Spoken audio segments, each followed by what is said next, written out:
தெரியுமா? பிறந்ததுதான் மலையாளம். அப்பா பேரு மலையரசு. அம்மா பேரு மலையரசி. அக்காரங்க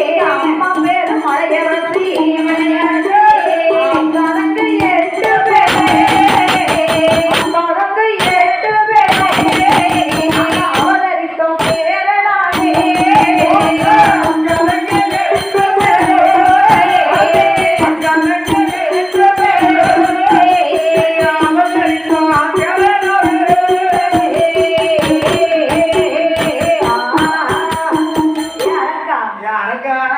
தெரியுமா? என்ன ஊரு மலையாளம்.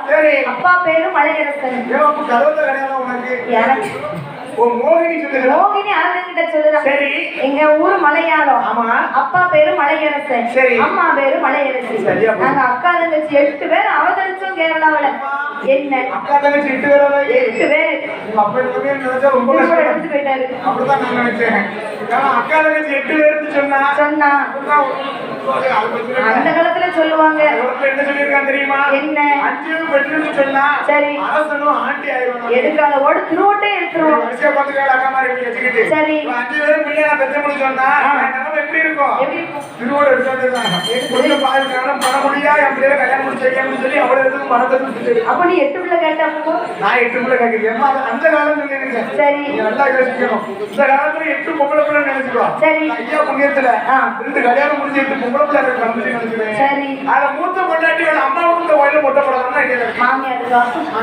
ஏன் உனக்கு போட்ட என்ன? நான் ஊரோட இருந்து வர மாட்டோமா? அதனால அந்த காலத்துல தான் அப்படியே கரை சேர்த்து என்ன பார்த்துக்கோ. சரி இப்போ வரிசை 8 பிள்ளை இருக்க பார்த்தா ஆமா தங்க 2ஆம் தங்கம் 3ஆம் தங்கம் 4ஆம் தங்கம் 5ஆம் தங்கம் 6ஆம் தங்கம் 7ஆம் தங்கம் 8ஆம் தங்கம் தங்கத்தையும் உங்கள்ட்ட தாரேன். தங்கத்துல பேர் விட்டு முடிச்சிடணும். சரி அது ஒரு விஷயம். ரெண்டாவது விஷயம் என்ன தெரியுமா? என்னப்பா? இன்னைக்கு 6ஆம் வகுப்புல விட்டு கேட்டாங்க. சரி இதே மகளிர் தினத்தன்னைக்கு இங்க கேட்டாங்க பார்த்துக்கோ. ஆமா நமக்கு இங்க மட்டும்தான் வர முடியுது. சரி நாகர்கோவில் பக்கம் போன வந்து கன்னியாகுமரி பக்கம் போன வந்து ஒவ்வொரு பக்கம் போன வந்து நம்மளால போக முடியல. அதனால நாங்க கூட வருவது என்ன என்று கேட்டீங்கன்னா 8 வில்லு செட்டு ஆரம்பிச்சு வச்சிருக்கோம். 8 பிள்ளைகளுக்கு ஒரு செட்டு. 8 பிள்ளைகளுக்கு ஒவ்வொரு செட்டு வில்லு செட்டு ஆரம்பிச்சு ஓடிஸ்வரன் தான். அதே நம்ம அவாந்து வில்லு செட்டு 8 செட்டு ரவுண்ட் அடிச்சிருக்கோம். அத இந்த 8 செட்டு வில்லு செட்டு எப்படி இருக்கும்? கையில பிடிக்க முடியாது. முடியவே முடியாதுங்க. ஆமா சரி அப்பதான் பார்த்தா. ஆமா அப்ப வல்லரக்கே கேக்குறான். ஏ மோகினி அம்மா மோகினி 8 பிள்ளைகளும் கேட்கி சொல்லுறியே. உங்க அக்கா வீட்டுக்கு முடிஞ்சுட்டா என்னது முடிஞ்சுதா? கல்யாணமா? கல்யாணம் 8 பேருக்கு முடிஞ்சிட்டு யார் யார் தெரியுமா? யாரெல்லாம் தாய்? முதலாவது பிறந்தவள் விசாலாட்சி அக்காளையும் காசையிலே வாழும்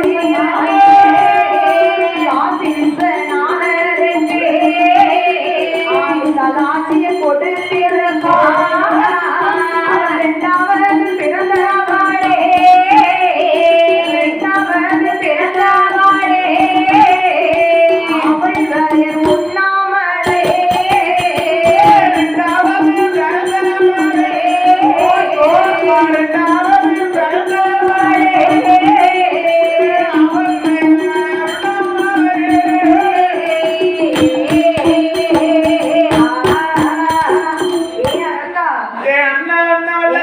அக்கா தங்கச்சி 8 பேர்ல சொல்லு. முத அக்கா யாரு தெரியுமா? விசாலாட்சி. காசியில காசி விஸ்வநாதருக்கு விசாலாட்சியை கொடுத்துட்டோம். காசி விஸ்வநாதருக்கு விசாலாட்சி கொடுத்திருக்கோம். இரண்டாவது சீர்காழி சிதம்பரத்துல சிதம்பர நடராஜனுக்கு சிவகாமி கொடுத்துட்டோமா? சரி மூணாவது பிறந்த அக்கா நம்ம திருவண்ணாமலையில இல்ல திருவண்ணாமலையில அண்ணாமலை நாதருக்கு உண்ணாமலை எங்க அக்கா மூணாவது அக்காவை கொடுத்துட்டோம். அடுத்து நாலாவது பிறந்த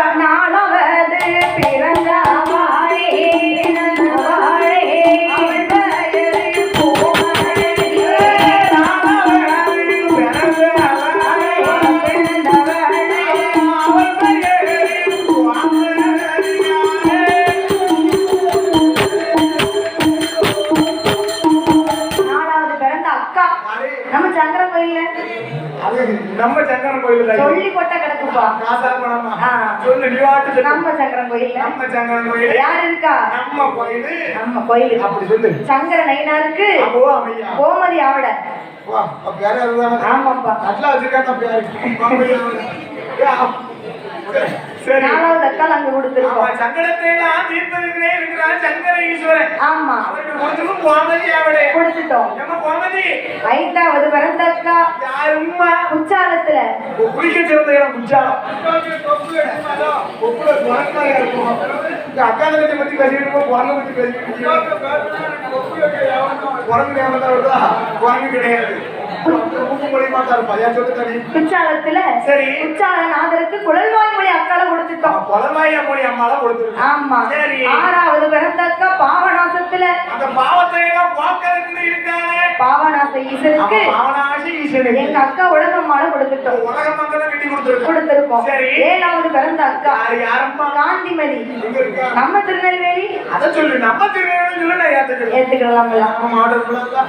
சரி. திருநெல்வேலியில டவுன் நெல்லையப்பர நடராஜனுக்கு திருநெல்வேலி டவுன்ல கொடுத்திருக்கு. சரி. நெல்லையப்பனுக்கு. ஆமா. காந்திமதி. அவன் காந்திமதி அம்மால அங்க கொடுத்திருக்கோம். 7 பேரை 7 இடத்துல பெட்டி கொடுத்தாச்சு. நான் 8வது பெண் பிறந்த நான் எட்டி பார்த்த இடமெல்லாம் கட்ட மண்ணு. கால வச்ச இடமோ கட்ட மண்ணு. நான் பூத்த நட்சத்திரம் என் புருஷனுக்கு ஆகாது. ஆகாது ஆகாது. நான் ஆளான நட்சத்திரம் என் ஆளனுக்கு ஆகாது என்று சொல்லி ஆளான நட்சத்திரம் ஆளனுக்கு ஆகாதான். என்ன? ஆண்களுக்கு பிறந்த ராசி, பெண்களுக்கு மூத்த ராசி. மூத்த ராசி. என்ன? எந்த நட்சத்திரத்துல பூத்தா? உத்திர நட்சத்திரத்துல பூத்தா உயிர தொங்கும் தாலி பாத்ரூம்ல தொங்கும். எங்கெல்லாம் கசகசன்னு வந்துலப்பா கலட்டி வச்சுக்கிடுவோம். சரி சரி.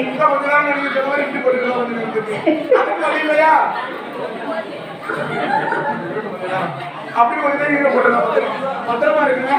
ஒலி இல்ல செவமொழி வச்சோம். இப்படிதான் எந்த வீட்டுக்காரி கதையை எந்த வீட்டுக்காரி போன இடத்துல தண்ணி எடுக்க பேருக்க பார்த்துருக்கோம். அதை நம்ம கூட்டாளி வந்து பறக்க முடிச்சுட்டு அவன் தண்ணி எடுக்க போனவன் பறக்க முடிச்சுட்டு என்ன செய்யிருக்கான். மறுநாள் தாமரத்தோட வீட்டுல போய் நின்னாச்சு. என்னன்னு கேட்கணும் நம்ம தாமரத்தோட என்ன செஞ்சிருக்கா தெரியுமா? ஆரஞ்சு பழம், ஆப்பிள் பழம், மாதுளை பழம் எல்லா பழத்தையும் அங்க மல்லிகை பூ, பட்டு பழம் எல்லாத்தையும் கொண்டு போய் வச்சிருக்கான். என்ன காரணம்? அவளை பெண் கட்டு போய் நின்றுருக்கான். ரோட்ல பார்த்தவள பெண் கட்டு போய் நின்றுருக்கான். அம்மா என் தாய் கோமதி மாமா வெளியே இருக்கான். அவன் முன்னாடி எப்படி 3 பிள்ளைகளும் பொழுது வருது. ஏன்னா பார்க்கும்போது நல்ல நாளா இருந்தா என்னன்னா 3 பிள்ளைகளை கொண்டு வரான்னு பார்க்கும்போது தான் தெரியுது பழகிக்கு கல்யாணம் முடிஞ்சிருக்கு. அவன் கல்யாணம் முடிஞ்சு ஒரு விஷயம் தெரியப்படுத்துறான். ஐயா நெத்தியில ஒரு பொட்டு வைக்கலாம், கழுத்துல ஒரு மாங்கல்யம் போடலாம், காலில் ஒரு மெட்டி போடலாம். இவன் மெட்டி பாத்திரம் தைக்கும் போது கழுத்துல சொல்லி பாத்திரத்துக்குள்ள வெளியே வச்சிருக்கான். ஆமா கழுத்துல போட்டுக்க தாடி தூக்கி பாத்திரம் கூட மாட்டி வச்சு நெத்தியில குங்குமம் எப்படி வச்சிருக்கா தெரியுமா? முடி எப்படி வச்சுக்கிறதா? இங்க வச்சு ஒரு 3 முடிக்கணும். தெரியக்கூடாது கல்யாணம் முடிஞ்சு நட்டுவக்காணி கல்யாணம் முடிஞ்சு தெரியக்கூடாது. இன்னைக்கு ஒரு இருப்பு எடுத்து நடுச்சு வச்சு முடிக்கிறதா? அப்புறம் எந்த வீட்டுக்காக வரதான் பெண்ணு கேட்க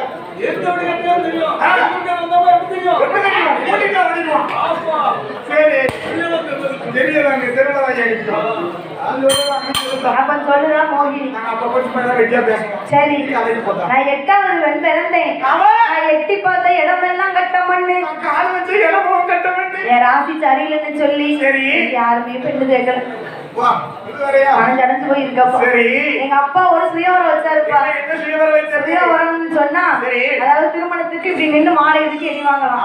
யாருக்கு சுயவரம் தான் இருந்திருக்குமா? சரி. சுயவரம் சொன்னா ஊர்லயே பெரிய இளவட்டங்கள் இருக்குமா? சரி. அந்த இளவட்டங்களை எத்தனை திரும்ப 40-50 திரும்ப தூக்கி போட்டான்னு சொன்னா அந்த பிள்ளைய கல்யாணம் முடிச்சுட்டு போவாங்க. அப்பம்பா அதே போல ஒரு சுயவரம் வச்சிருக்காங்க. எப்படின்னு சொன்னா என்ன ஊர் கூட்டம் எல்லாம் நிக்கும் போது நான் கல்யாணம் முடிக்கணும்னு ஆசை இருக்கோ அவங்க அந்த கூட்டத்துல வந்து நின்றுக்கலாம். பெண் கையில தூக்கி என்ன கொடுப்பாங்க? மாலை கொடுப்பாங்க. சரி. அந்த மாலையை சுருட்டு தூக்கி போடும்போது அது யாரு கழுத்துல போய் விடுதோ அவன் தான் அவனுக்கு ஹஸ்பண்ட். யாரும் கழுத்துல விழுந்தாலும் அவன் தான் ஹஸ்பண்ட். அவன் விதி ஆண்டவர் இருந்ததுதான். அது அப்படி ஒரு சேவர் ஒன்று. அப்படி இல்லைன்னா சஸ்பெண்ட் பண்ணிட்டு போயிட்டே இருப்பாருலாம். கிளம்ப வச்சு கற்றுக்க முடியாது.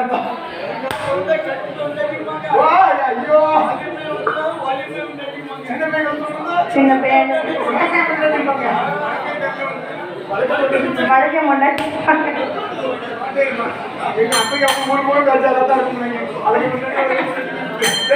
அப்ப பார்த்தா மோகினி எங்க அப்பா ஒரு சுயவரம் வச்சாரு. சரி. அதுல யார் வந்தா?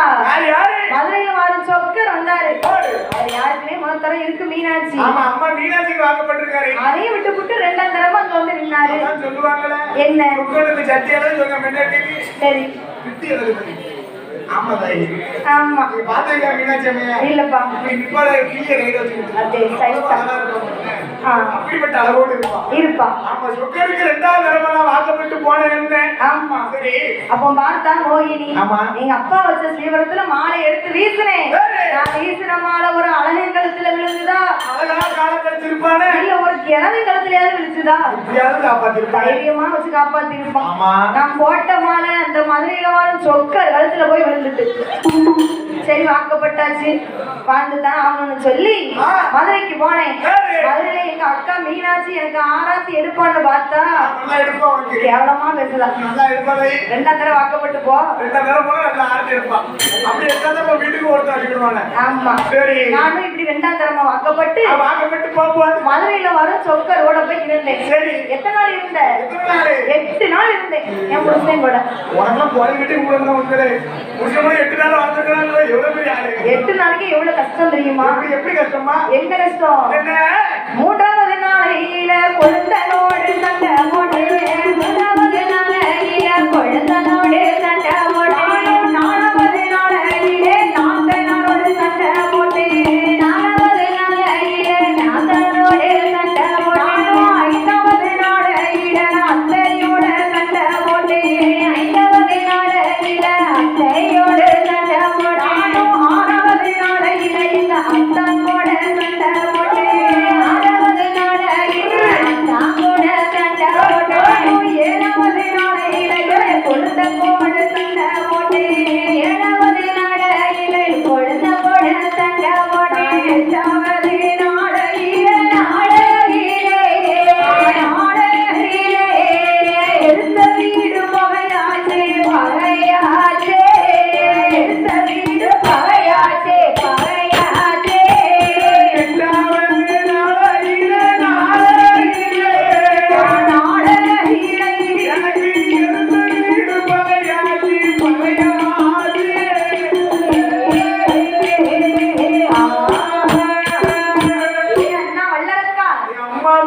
மதுரையில வந்து சொக்கருக்கு ரெண்டாம் தரமா வாக்கப்பட்டு போனேன்.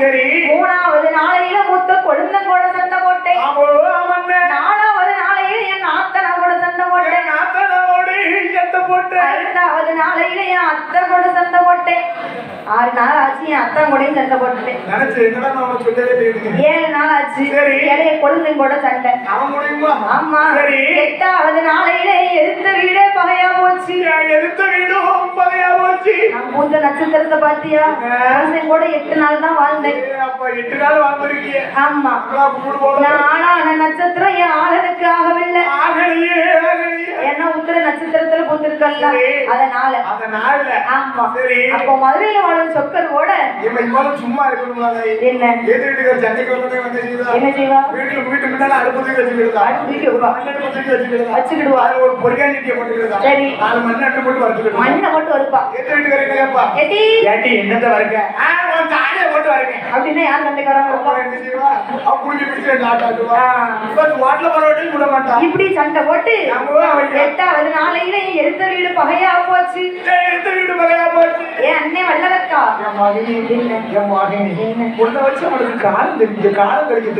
சரி எங்களோட வரியா சொல்லிட்டு என் கூட வா. சரி ராணி மாதிரி பாத்துக்கிறேன். நான் என் பிறந்த வீட்டுக்கு போறேன் வழிய விடு. அம்மா பாகினி வந்த நேரத்துல இருந்து அண்ணன் கூப்பிடுதே அப்படி என்று மனசுலாம் வலிக்குதாய். அண்ணன் என்று சொன்ன வாயால் தான் என்றே சொல்லி அண்ணன் என்று சொன்ன வாயால் தான் என்று சொன்னானே அண்ணன் என்று சொன்ன வாயால் புருஷன் என்று சொல்லிடான். அண்ணன் என்று சொன்ன வாயால் புருஷன் என்று சொன்னான். அண்ணன் என்று சொன்ன வாயால் சொன்ன வாயா ஆடல் என்று சொல்லிடம்மா சொல்லிடம்மா ஆடல் என்று சொல்லிடம்மா சொல்லிடம்மா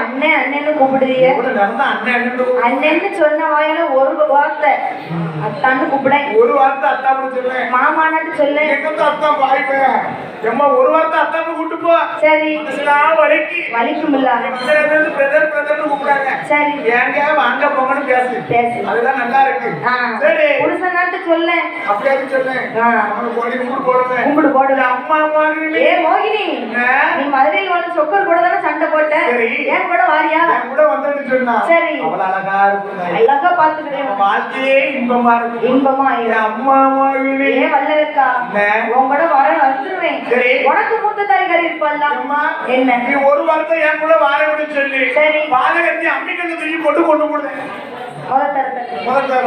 அதுக்கு வழி இல்லையா சரி கல்ல கட்டி கடல்ல ஆத்துறது உன்னை கண்ட உடனே அதை கொல்லணும்னு சொல்றது ஆமா என்ன செய்ய நமக்கு தவிர நம்ம ரெண்டு பேரும் ஒன்னா வாழணும் போது ஒன்னா இருக்கணும் நீ வந்தேன்னு சொன்னா உனக்கு என்னெல்லாம் தருவது தெரியும் என்ன எல்லாம் தருவது தெரியுமா என்னம்மா மதுரை உள்ள மல்லி பூவா உடனுக்கு தாரே அம்மா தாரே அம்மா திருப்பதி லட்டு தாரே லட்டு தாரே வேடி அல்வா தாரே அல்வா தாரே பால் கோவா பால் கோவா உடனுக்கு தாரே அம்மா தாரே அம்மா மணப்பாற முறுக்கு தாரே முறுக்கு தாரே வண்ட மட பாயும் தாரே பாயும் தாரே உடனுக்கும் காவலுக்கு காவலுக்கு ராஜபாளையம் நாயும் தாரே நாயும் தாரே மோகினியால் இடமாறிலே மோகினியால் இடமாறிலே என்று சொல்வான் மல்லரசே மோகினியால் இடமாறிலே மோகினியால் இடமாறிலே